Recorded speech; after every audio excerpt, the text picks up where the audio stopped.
Olá, pessoal. Está começando mais um Cônica Minolta Podcast, diretamente aqui da Hospitalar 2023. Meu nome é Daiane e hoje nós vamos conversar sobre o crescimento do mercado PET e o impacto nos serviços de radiologia veterinária. E para conversar sobre esse assunto, eu recebo aqui a Lívia Magnani, que é coordenadora de produto na Cônica Minolta, e a Poliana Fernandes, que é executiva de vendas e especialista em produtos de diagnóstico por imagem veterinária. Nós também recebemos o especialista César Frazão, que é médico veterinário e sócio fundador da Imagem.vet, que é uma empresa de telemedicina veterinária e também faz parte do grupo Pet Care. Muito obrigado pela presença, viu, Casé? Muito obrigado pela presença, meninas. Obrigado a vocês. Obrigada. Doutor, obrigada por ter aceitado o nosso convite, né? Isso aí. Com certeza. Imaginei, eu que agradeço o convite. E vamos lá, vamos começar do começo, né? Que é sempre importante. Como o doutor vê hoje o cenário desse crescimento? A gente escuta muito falar, né, do crescimento do mercado pet, do mercado vet. O que você que está dentro da área pode passar para a gente aí de uma visão geral? Já há alguns anos o mercado pet brasileiro ele é um dos maiores do mundo, né? E aí quando a gente fala mercado pet, a gente está falando de tudo. Desde produto pet, ração, brinquedo, roupinha, pet shop mesmo. E a parte médica veterinária, né? O maior crescimento ele continua sendo na parte não médica, né? Mas de uns anos para cá tem se crescido muito na parte médica, né? Tanto que a gente tem grupos hoje investindo na parte hospitalar. Então, o próprio Pet Care, que eu faço parte, foi o primeiro grupo consolidador, mas a gente tem outros grupos hoje hospitalares crescendo no mercado, olhando para a parte médica veterinária, fazendo investimento, né? Então saindo um pouquinho daquele mercado mais informal de pequenas clínicas para estruturas hospitalares totalmente equipadas, complexas, com especialistas, então uma gama maior aí de serviços. E foi uma tendência que a gente já acompanhou no mercado humano, né? Sim. Isso já aconteceu no mercado humano e você acha que agora é o momento que está acontecendo nesse mercado pet? Com certeza. Esse movimento ele vem, acredito, um pouquinho antes da pandemia para cá. Uhum. Então, o VCA, que veio para cá, né, pro Pet Care, ele veio em 2018, né? E desde 2015 a gente já ouvia os vão vir grupos de fora, vão estruturar. Então, a gente tem grupos de fora, a gente tem grupos nacionais que foram criados através de joint ventures, de investidores, né? Então, é um mercado realmente que tá em ascensão e se a gente pensar em pandemia, o mercado pet foi um dos que menos sofreu e, se não, ao contrário, ele cresceu durante a pandemia. Sim, né? Isso é um ponto importante, né, Poli, para a gente levantar. Sim. Esse impacto da pandemia também para esse mercado. Eu posso falar que acelerou essa mudança de mercado na pandemia? Acelerou essa mudança de mercado,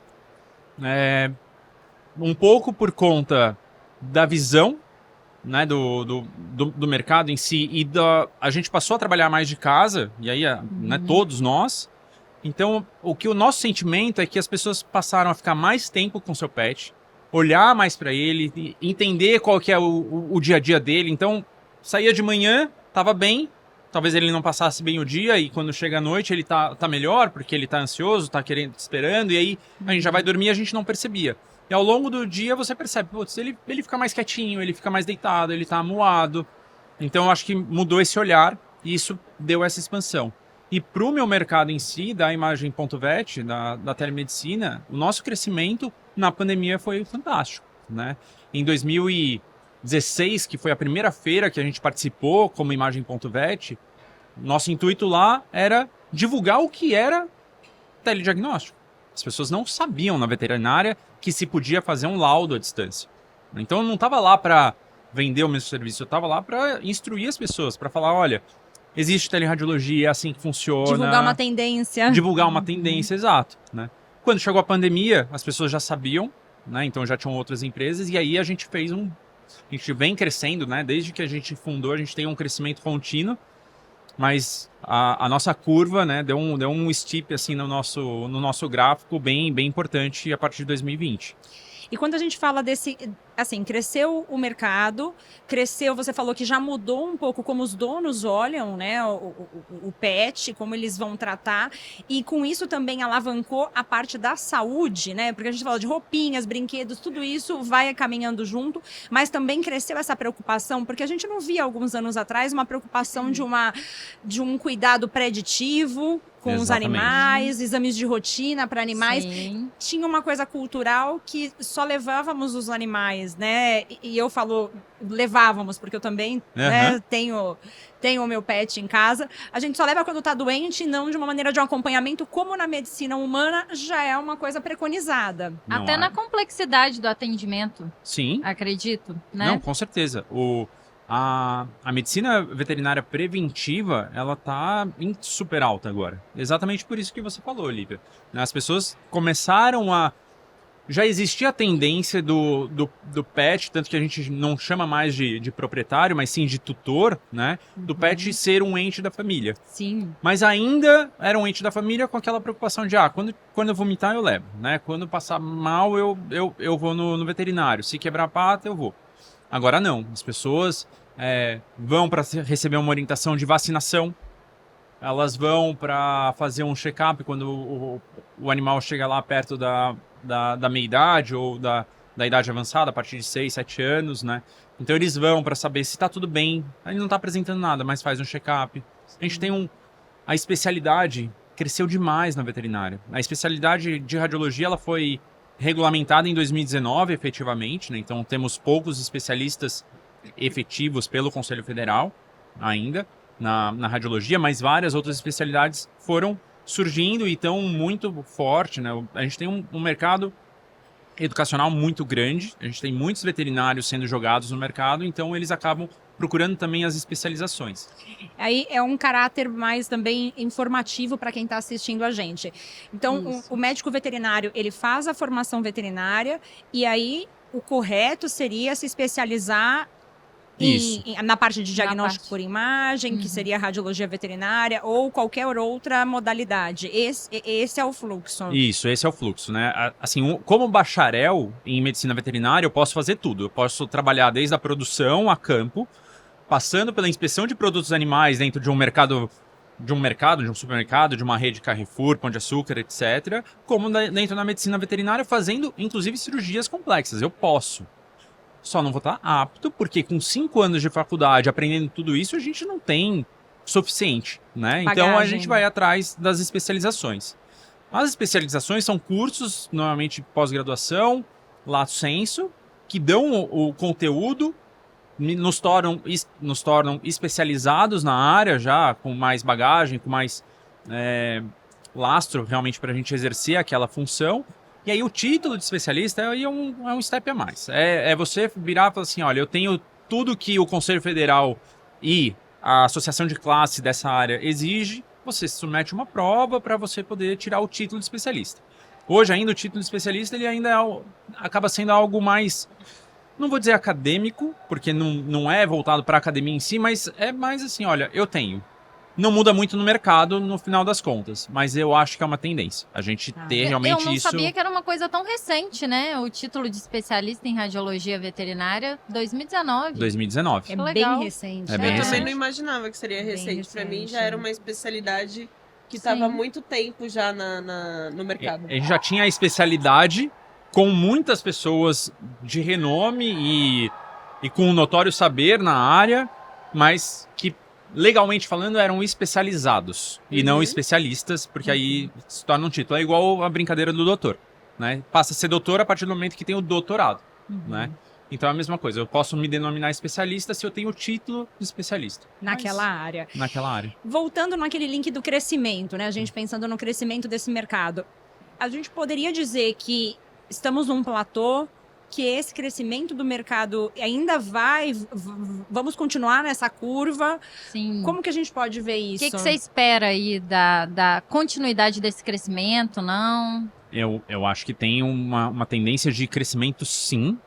Porque se a gente olha para o mercado São Paulo, né, que a gente olha e fala assim, tá cheio de hospital, tem tomógrafo para tudo quanto é lado, as coisas talvez esteja saturado, Mas a gente continua vendo agora, em junho agora, na semana que vem, a gente tem uma instalação de um novo tomógrafo nos Jardins, e sendo que a gente tem tudo isso de tomógrafo já na cidade. Será que tem mercado para isso? Tem. Tem. Então, se dentro da cidade de São Paulo a gente tem, imagina em outros mercados que eu tenho um cliente no norte do país que ele ainda faz a tomografia por baixo dos panos, dentro de um hospital humano, para conseguir atender aquele paciente, porque não existe o equipamento disponível.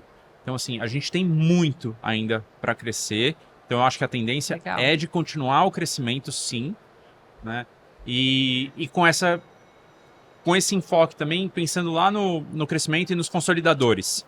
Os consolidadores, eles vieram para pegar pequenas clínicas, mas eles vão procurar aquelas pequenas clínicas ou média, de tamanho médio, que estejam estruturadas, que já tenham um equipamento de raio-x, que já tenham um equipamento de ultrassom, que tenham pelo menos um procedimento cirúrgico e um início de internação.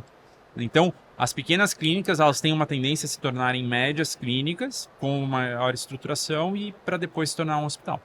Eu poderia dizer, isso é um feeling meu, né?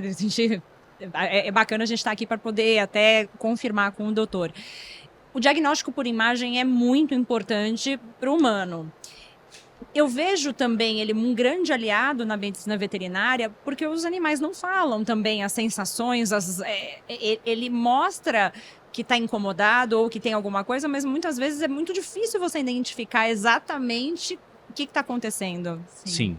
Todos os exames auxiliares, né, Lívia, na medicina veterinária, eles acabam sendo muito valiosos e tendo um peso muito importante. Continua a clínica sendo soberana, a gente tem outras formas de abordar esse paciente que não só a partir da conversa, né? Tem muito da anamnese feita com o tutor, com o olhar do tutor para o que aquele paciente está passando, qual a mudança de conduta dele. Mas sim, falta a informação do tipo, olha, dói aqui, nesse ponto, né? E aí a gente lança mão de todos os exames para poder nos auxiliar nesse diagnóstico. E aí, vindo um pouquinho mais até para um core, né, da cônica minolta, que é o raio-x, qual é a importância do raio-x no diagnóstico por imagem veterinário? Ele é de extrema importância, Lívia. Claro, a gente tem hoje tomografia, a gente tem já ressonância magnética de baixo e de alto campo, mas ele é o exame inicial e o exame de triagem para muitas afecções, assim como o exame ultrassonográfico, né? Eles andam ali paralelo, um para mais para o abdômen, o outro mais para a parte óssea pulmonar, mas ele é o exame de triagem, né? Dificilmente a gente vai, a não ser que você realmente esteja numa estrutura e numa emergência de coluna, você vai pular um exame de raio-x. Né? Então seria realmente, e caminhando junto com o ultrassom também, os dois caminham juntos e vão ter esse papel também de triagem para poder os animaizinhos nesses exames que a gente está falando da medicina preventiva, preditiva, eles vão acompanhar a rotina dos animais, com certeza, isso? Com certeza vão. O exame radiográfico, ele tem a facilidade de implementação por conta da teleradiologia, do telediagnóstico. Sim. Então, muitas clínicas hoje elas conseguem investir num equipamento, nem mesmo não tendo, às vezes, na cidade, uma pessoa capacitada, especializada na área para poder dar o auxílio. Né? E o exame ultrassonográfico, por outro lado, ele precisa de menos estrutura. É basicamente o equipamento, só que você precisa de alguém que saiba manipular. Né? A gente não tem a ferramenta ainda, existem algumas chaves que a gente pode virar aí no telediagnóstico do ultrassom, que é algo que a gente já tem desenhado e pronto para colocar em mercado, mas ainda precisa ali de alguém, pelo menos capacitado, para fazer um pré-exame, né? Então a gente tem muitas vezes um clínico geral utilizando o equipamento ultrassonográfico, não para fazer um exame, mas para fazer um FAST, para fazer um POC, né? Para poder resolver aquele problema pontual. Ele é um ultrassonografista? Ele vai saber fazer um exame inteiro? Não. Ele vai conseguir fazer diagnósticos diferenciais? Talvez não, mas... vai ter um norte, né? Vai ter um norte. Eu tenho uma frase do meu co-orientador de mestrado, que é o Stefano Hagen, professor lá da USP, que ele falava para mim lá atrás, quando eu fiz o mestrado há 17 anos atrás. O ultrassom vai ser o estetoscópio do clínico. Olha que legal. Ah, legal. E é o que eu tô vendo, assim. Eu faço ultrassom musculoesquelético há 15 anos e a gente tem poucas pessoas ultrassonografistas que fazem. Hoje eu já mudei minha visão. Eu não acho que é o ultrassonografista que vai fazer esse exame. É o ortopedista. Porque o equipamento está fácil, ele está acessível. Então o ortopedista ele pode focar na anatomia que ele já sabe, aprender uma técnica ou outra do exame ultrassonográfico e executar aquele exame. Assim como o oftalmologista já faz ultrassom do olho, ele não vai conseguir nunca fazer nunca não digo, mas ele não tem a capacidade de fazer um exame abdominal completo. Mas de olho, ele sabe muito mais que eu. Com certeza. Você falou uma palavrinha que eu acho que vale a pena a gente puxar um enfoque. Telemedicina. Né? Eu acredito que muita gente que esteja assistindo não tem noção. É um assunto bem novo, né? Explica pra gente o que é isso. Inclusive ganhou um boom muito grande com a pandemia, né? Sim. E aí eu até aproveito para complementar a pergunta da Lívia, se essa telemedicina, ela já existia ou se ela também ganhou um boom com a pandemia? É engraçado, porque voltando lá em 2013, quando a gente fundou a Imagem.vet, eu comecei a fazer teleradiologia e vários colegas do diagnóstico por imagem, imagina, como é que você vai laudar um exame que não foi você que posicionou? Como que você vai laudar um exame que você não viu o paciente entrando na sala? Hoje em dia, são poucos os radiologistas que não fazem telemedicina, não fazem telediagnóstico. Sim. Então sempre existe aquela aversão à novidade, né, à inovação, e um negacionismo daquilo que já era feito. Então a parte da telemedicina realmente ela ganhou um boom com a pandemia, as pessoas começaram a procurar e elas não eram autorizadas pelo Conselho Federal a fazer. Na hora que algumas pessoas começaram a fazer e aí entrou a resolução em definitivo, muitas pessoas torceram o nariz e falaram, meu, que absurdo, que a gente vai... Como é que é possível você diagnosticar um paciente à distância? Você não está vendo, ele não fala, você não palpa, né? Então, assim, o que faltava era regulamentar e a gente colocar os pingos nos is, o que pode, o que não pode, até onde a gente vai. Eu acho isso super importante. Sim. Mas, de fato, essas pessoas que criticam, elas já faziam telemedicina. Porque elas atendiam o seu paciente. Eu vou perguntar para vocês aqui, vocês não trocaram nunca o WhatsApp com o veterinário de vocês? Sim. Isso é telemedicina. Quem nunca? Isso é telemedicina. Principalmente numa emergência, né? Sim. Uma emergência, você já conhece, tem aquele veterinário que conhece o seu pet, que já o atendeu, que já tem a relação veterinário, tutor, paciente, e aí num final de semana que ele não está com a clínica aberta, você passa mal, você liga, pede uma teleorientação, que hoje está lá definido o que é, né? Uma teleorientação, olha, aconteceu isso, ele pode virar e falar assim, olha, fica tranquila, não é nada demais, segunda-feira a gente vê, ou ele vai falar, corre para o hospital. Isso é telemedicina. Você falou de regulamentação, então vamos puxar também esse fio. Claro. Hoje existe uma regulamentação para telemedicina aplicada à veterinária? Existe. O Conselho Federal de Medicina Veterinária soltou uma resolução em junho do ano passado, né, determinando o que é telemedicina veterinária e quando e como ela pode ser executada. Ainda é uma resolução bastante enxuta, mas que, ao meu ver, que já trabalho na área há muito tempo, pegou pontos importantes. Então, estabelecendo essa relação médico-veterinário-paciente, definindo o que é uma telemedicina de consulta, o que é uma teleinterconsulta, que é uma consultoria veterinário-veterinário, e o telediagnóstico, que já era feito, né?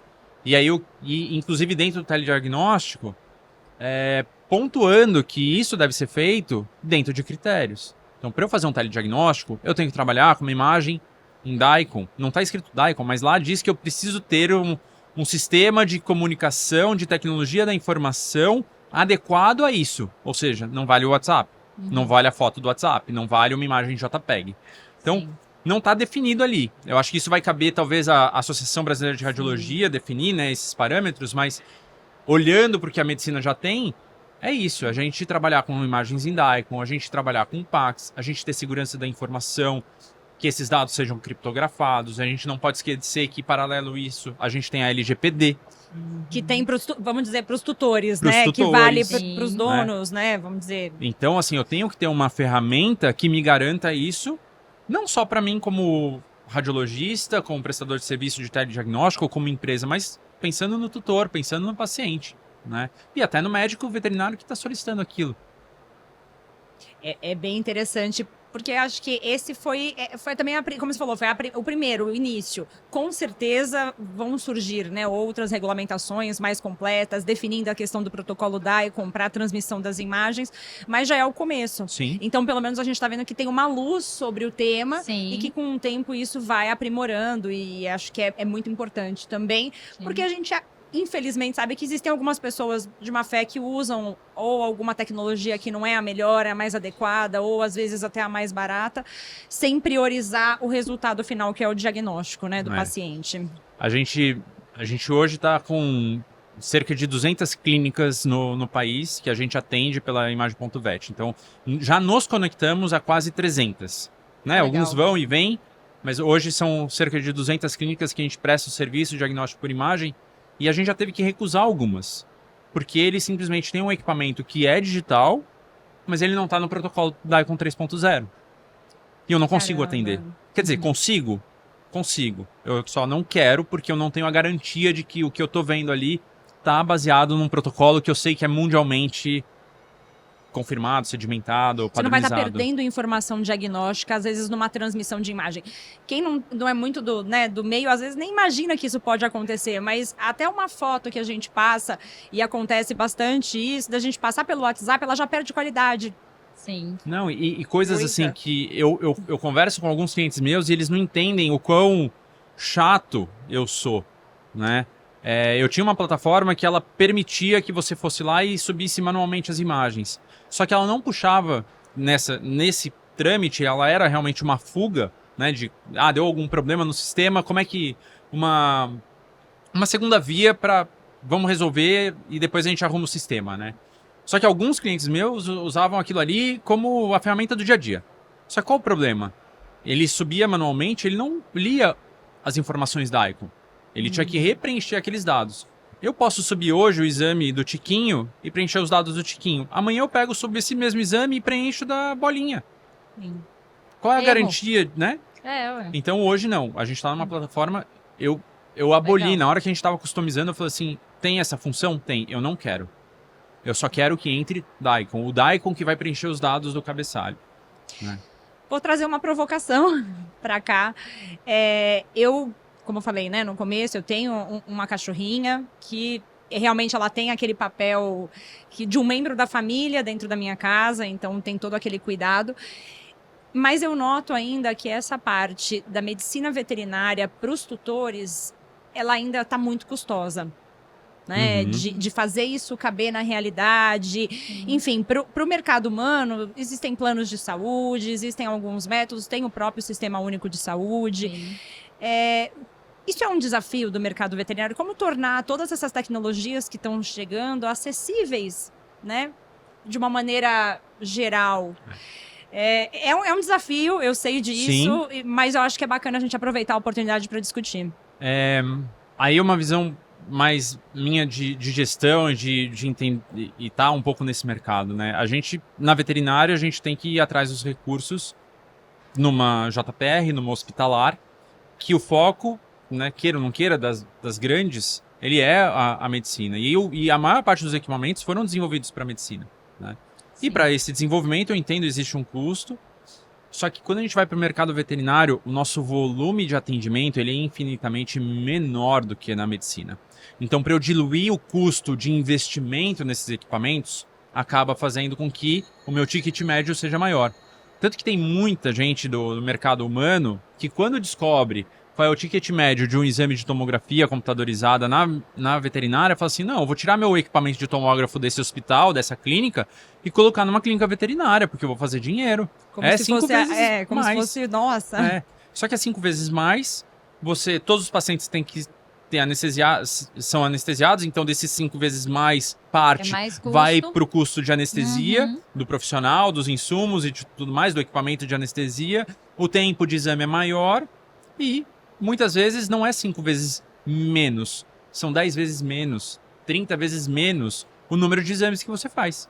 Então, para você ter o retorno desse exame, você realmente tem que ter esse ticket mais alto. Então, realmente, acho que é um desafio. Existem planos hoje entrando já no mercado veterinário que estão ganhando força, né? Eles estão conseguindo dar essa segurança para os tutores, mas ainda há um custo alto, porque o nosso custo, de uma forma geral, acaba sendo maior. Porque o nosso aluguel, ele na Avenida Pacaembu, por exemplo, se eu for, né, pega a Avenida Sumaré, a gente tem o Sírio-Libanês ali, tudo bem, é um prédio.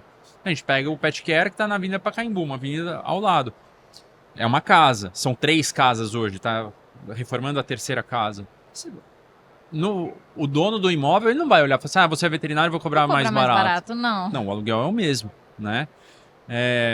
Então a gente tem o custo de aluguel mesmo, os impostos são os mesmos, os equipamentos são os mesmos, com volume menor, Muito menor. e um fluxo de atendimento diferenciado ainda. E a gente tem tudo isso, né? A gente humano, a gente já está acostumado, a gente vai lá, não paga, entrou, saiu, a gente às vezes nem sabe qual é o custo daquele exame. Na veterinária a gente sabe o custo, né? A gente sai do nosso bolso, a gente olha lá, a gente paga. Tem um cuidado muito maior da troca, né? A gente, quando é adulto, a gente vai no médico, a gente recebe aquele diagnóstico, aquele tratamento, a gente vai para casa e muitas vezes a gente não fica...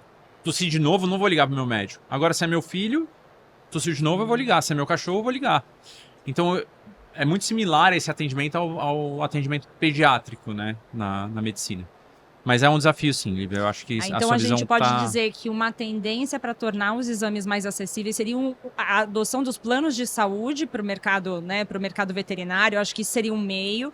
E aqui em São Paulo, eu acho que eu não conheço, e aí é uma ignorância minha, como essa tendência está fora, mas aqui em São Paulo eu sei que existem unidades de atendimento aos animais sem custo. Sim, né? Sim. Isso também está espalhado para fora de São Paulo? A gente fica tanto num eixo aqui. Como está esse cenário fora? Tá, é um projeto que iniciou numa parceria público-privada da Prefeitura de São Paulo com a Anclivepa São Paulo. Até eu, além disso, eu sou coordenador de um curso de pós-graduação em tomografia e ressonância magnética pela Anclivepa São Paulo. A Anclivepa São Paulo é uma associação de clínicos veterinários, ela era uma associação que começou a fomentar esses cursos de pós-graduação lato sensu, sempre em parceria com uma faculdade, obviamente, né, tem que ter uma faculdade atrelada, e hoje é a maior estrutura que fornece cursos de pós-graduação. Até vale usar aqui para vocês, recentemente existe a faculdade Anclivepa, que era a parceira, e se desfez essa parceria agora em janeiro, e a gente, na Anclivepa São Paulo, está com uma outra parceira, uma outra faculdade. Então, só deixando claro, porque confundem. O nome confunde, né? Então, Uhum. a Faculdade Anclivepa hoje está seguindo seus próprios passos, criando seus cursos, mas só para as pessoas, né, tomarem cuidado quem é quem. Quem é quem. E dentro da Anclivepa São Paulo, com essa parceria, foram desenvolvidos os hospitais públicos, né, focado em pessoas que tenham baixa renda. Eu cheguei a coordenar o setor de imagem lá no começo desse hospital público, e hoje ele tem, se eu não me engano, são 3 unidades em São Paulo, e aí a gente tem espalhado pelo país. A gente tem em Brasília, a gente tem em Mogi, né? a gente tem no Rio Grande do Sul, se eu não me engano, tem em outras cidades, porque o projeto deu certo aqui, então outros municípios começaram a copiar esse projeto e tentar implementar em outras cidades. Tomara não necessariamente que isso em parceria cada vez mais, né? Isso é muito bom para quem é Sim. mãe e pai de pet. Sim. Porque é o que a Lívia falou, né? Às vezes a gente não é às vezes, né? A gente não deixa de cuidar deles. E às vezes pode ser que mexe um pouco no nosso orçamento, né? Principalmente quando você tem mais de um em casa. Com certeza. E é como você falou, né, doutora? É importante fazer a prevenção. Uhum. Ter a prevenção, né? Os exames preventivos. E isso também tem custo, né? Até pegando um gancho que a gente estava conversando antes do parcelar, né? É isso que acabam as clínicas veterinárias tendo que fazer, né? Ir atrás de formas de conseguir ajudar os tutores com parcelamento, com desconto, com outras parcerias que possam possibilitar, né, que ele não deixe de fazer o atendimento, né? Sim. Quando a gente fala de crescimento do mercado veterinário, não sei se sou eu, mas a primeira coisa que me vem à cabeça é pensar no gatinho, no cachorro, nesses animais. Mas o mercado de animais exóticos também cresceu muito. Cresceu. O diagnóstico por imagem também se aplica a esses animais? É comum ser utilizado para esses animais também? Sim, é bastante comum. Eu acho que os exóticos pet, né, e aí A gente antes falava de animais silvestres, agora de exóticos e de selvagens. Tem uma classificação aí que separa eles, e eu gosto de chamar de exóticos pet, que é aqueles que realmente a gente consegue ter em casa. E existe uma lista daqueles que podem ter em casa e quais não. Isso né? é importante falar, né? Isso que é não importante é qualquer falar. um que a gente vai ter Então em casa. não posso ir lá na árvore e pegar o nosso bichinho e colocar lá. Cuidado, inclusive, com essas feiras, com pessoas que vendem. Às vezes tem lá, parece que tem uma manilha, mas não é uma manilha real. Então, pesquisar realmente a procedência. Então, e eles precisam, sim. Por vezes, eu cheguei a visitar o Zoológico de São Paulo para ajudar a fazer exames, tanto de raio-x quanto de ultrassom. E nesses pets, a gente, sim, faz os exames tanto de raio-x quanto de ultrassom. Os ferrets, os furões, eles precisam muito de ultrassom, né? Jura? Que Eles legal. podem ter linfoma, eles podem ter... Não é? Hiperadrenocorticismo, então a gente precisa do ultrassom para avaliar tanto o alça intestinal, quanto o linfonodo, quanto as adrenais. Os coelhos, os roedores e os lagomorfos, eles têm afecções da parte reprodutiva, então o exame ultrassonográfico ele é bastante importante. Afecções pulmonares, dentárias, aí o exame radiográfico, então sim, tem bastante aplicação, inclusive alguns exames tomográficos a gente já tem feito. Até tomografia. Até tomografia. Que legal. Legal. Interessante. É Tem- bem interessante. Tem uma linha muito legal da parte de exóticos, e aí quem é o bambambam dessa área é o Dr. Roberto Feck, o Bob. Ele é veterinário, odontologista, especializado na área de selvagens, e ele já fez reconstruções de bico de tucano, reconstrução de... Reconstrução. legal. Mas com que Reconstrução. material, doutor? Com material de... Aí eles já fizeram de vários materiais. Eles procuraram a melhor liga com resistência e leveza. Então, se vocês procurarem lá, tem um caso que já saiu em vários lugares, que é de um jabuti, que ele foi pego numa queimada e foi reconstruído o casco dele. Que legal. Então, gente. utilizando o exame tomográfico com reconstrução 3D, impressão 3D. Assim, é fantástico o trabalho que Nossa, eles já que fizeram. sensacional. Muito Não legal. é? A muito tecnologia legal. na Muito legal. veterinária. É legal Sensacional. demais. Eu não tinha noção que isso daí seria capaz. É muito legal mesmo. Então, É como se fosse uma prótese, né? Porque o ser humano prótese, perde uma perna, exatamente. ele perde um braço, ele tem uma prótese. É. E o bichinho também, né? Isso é bem bacana. Voltando, né, um pouquinho na parte também que você falou, acho bem interessante. O doutor vai colocando vários insights que a gente vai puxando aqui, a gente podia ficar horas conversando. Mas que é interessante. Você falou muito que você foi no zoológico fazer uma visita para fazer exames. Então, na medicina veterinária, a gente vê a necessidade das soluções volantes, das soluções portáteis, porque em vários momentos você precisa deslocar, né, o aparelho diagnóstico por imagem até o paciente. É real isso? É real. Eu comecei a minha carreira focando e objetivando trabalhar com equinos, na área de diagnóstico por imagem. Né? Meu mestrado foi com isso, e eu cheguei a atuar na área um pouco, e o volante, ele sempre existiu na medicina veterinária equina. Porque são pacientes de 300, 400, 500 quilos. Você não sai com um cavalinho, vamos na clínica fazer Então, É, o veterinário pois é. vai até a clínica, né? Na medicina veterinária de grandes animais, de produção, é a mesma coisa. Então, tem que carregar o equipamento de ultrassom portátil. Na época, a gente fazia, que eu fiz o estágio, era revelação manual ainda. Então, a gente Nossa. andava Com a 300... processadora? Não, a gente tinha O tanquezinho. Tinha tanque e tal, mas eu fiz estágio com o Marco Aurélio Galo e com o Gabriel Motti. Eles tinham a base deles dentro da Hípica São Paulo, da Hípica Paulista. A gente pegava, saía de manhã, andava 300 quilômetros às vezes, com um engradado, aqueles de plástico, cheio de chassis. Meu Fazia Deus. todas as radiografias do dia. Algumas vezes a gente trocava os filmes dentro do porta-mala, Pra pra não ficar velar, escurinho. pra ficar escurinho, né? Voltava pra São Paulo, chegava aqui e a gente revelava tudo. E se alguma Gente. imagem não saiu boa? Volta. Nossa. Aí voltava os 300 quilômetros com todo Exatamente. equipamento. DR é vida. E era Então, assim, na hora que surgiu O digital, a radiologia digital, Nossa, né? DR é vida. Vida. Você sai com o emissor e uma placa. E um faz notebook. tudo. Faz tudo. E vê na hora. E vê na hora. Fantástico, fantástico. Assim, foi uma mudança, né?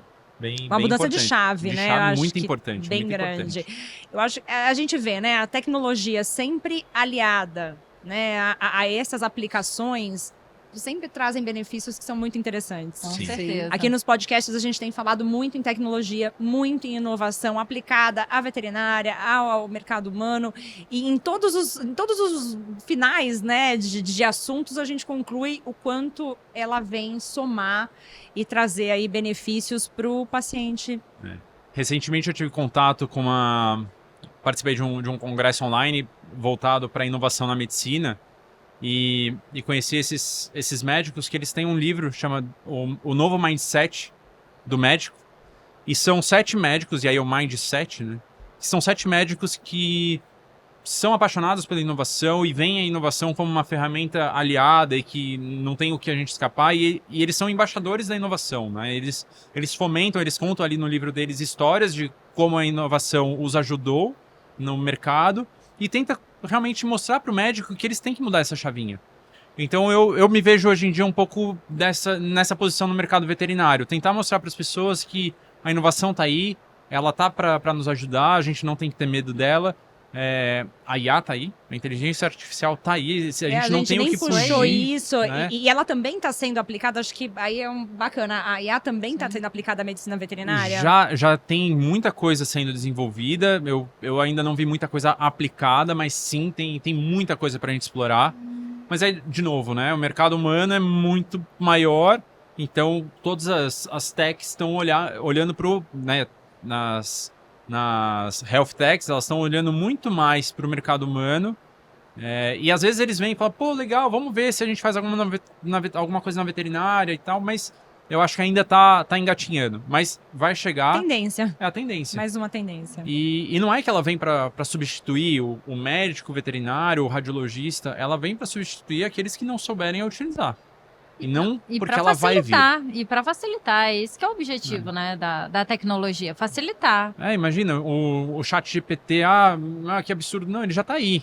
Já tá aí. O que a Google fez? Acabou de... Eu vi ontem. Sim. Lançou uma série de Sim. ferramentas. Você tem IA para montar uma tabela de Excel para você. Você digita lá o que você quer, ele monta a tabela. Preciso comparar isso com isso e pá, e monta. E ele puxa os dados e monta a estrutura. Então, assim, a gente saber utilizar da tecnologia e não negar que ela exista e ela não pode vir, né? Sim. Você falou uma coisa sobre a gente saber usar a tecnologia, só que para saber usar a tecnologia, aí a gente já vai caminhando, temos que caminhar, né, para o final do nosso podcast.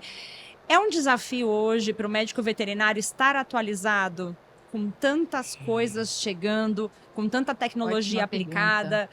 Como você vê isso, doutor? É um super desafio.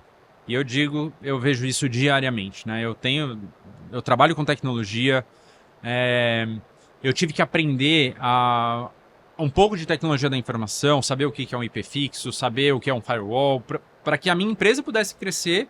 Eu tive que aprender isso e aplicar, porque nas clínicas veterinárias não existe essa estrutura. Eu posso virar, a Polly vira uma cliente minha e fala, olha, eu preciso de um TI aí. Ela pode virar e falar assim, meu sobrinho que está no curso técnico, ele que montou a rede aqui para mim. Só que ele não tem a disponibilidade, ele não vai saber o que eu estou falando, então eu tive que aprender para poder ajudar os meus clientes a dar a mão e falar assim, vem que eu te ajudo, né? E é um desafio até hoje. Esses dias eu estava lá interagindo com um cliente e ele começou a escrever lá no chat que a gente interage, e aí ele acabou apagando, mas deu para eu ler, né, que ele vai escrevendo, a gente vê, vocês têm que pôr na cabeça que nem todo mundo entende de internet. Realmente nem todo mundo entende de internet, mas a gente não pode, é o que eu falei, eu não posso simplesmente taxar isso, eu não entendo, eu não sei usar o WhatsApp, como limitador, então... Como limitador, não pode ser um limitador, não né? pode ser mais, não dá mais, né? E é um desafio. É da gente pegar assim e falar assim, olha, o seu HD tá cheio, precisa limpar o computador. E eu escutar, não, mas eu aspiro ele todo mês. Então esse é o nosso desafio, né? Obrigada. Não é essa limpeza, Não né, é esse Cazé? tipo de limpeza, exato. É interessante, porque a gente tem que aliar a tecnologia, também a gente lida, né, como se fossem com bebês, então também tem que ter o trato com os tutores, o trato... tudo tem que andar, é um universo muito complexo, né? A gente não pode resumir como, a tecnologia vai vir e vai fazer tudo sozinha, não. Também tem o trato humano, também Exato. tem uma Sim. série de coisas, né? E a tecnologia tudo precisa da gente, né? A gente está implementando o worklist lá no hospital.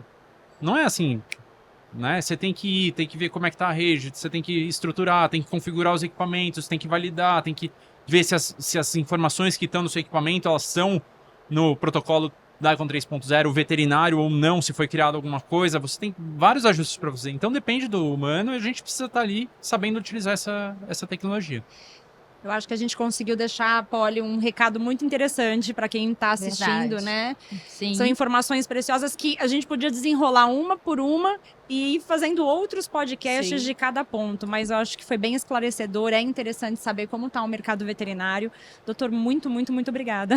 Imagina, eu que agradeço, fico muito feliz de ter e já me coloco à disposição se quiserem fazer novos. Adoro bater papo, Ai, Vamos que querer. legal. conversar vamos. sobre- Opa. sobre esses assuntos que brilham meus olhos, na E verdade. brilham, né? porque Então, o doutor fala com paixão. Sim, Né? Você verdade. fala com carinho, você fala realmente é o teu dia a dia. Então isso é bem legal. interessante. Obrigado aproveito, mesmo.